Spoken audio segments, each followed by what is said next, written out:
Hey guys, welcome back to the Connoisseur Southwestern. It's been a long time.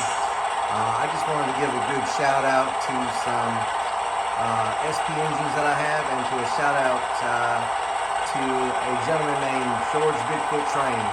You may have known him. I know he's been named out there with the Seaboard Central, who's done his locomotives.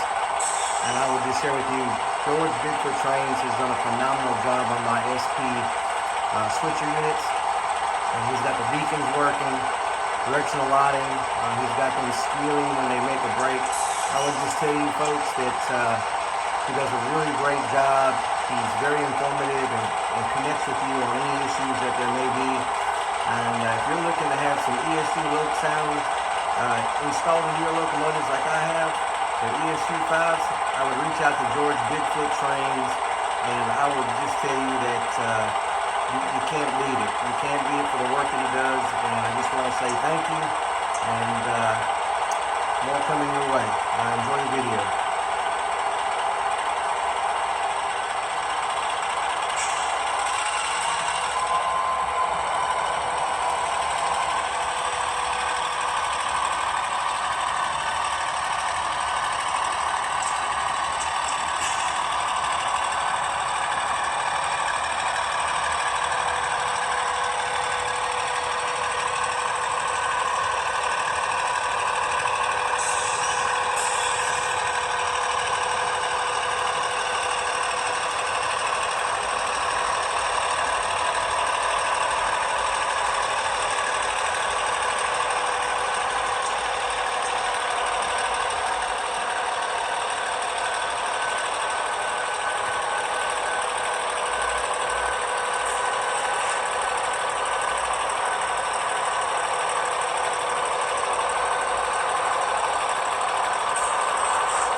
Alright guys, hope you enjoyed the video. Again, thank you George Bigfoot Trains, and guys, reach out if you need some help from me.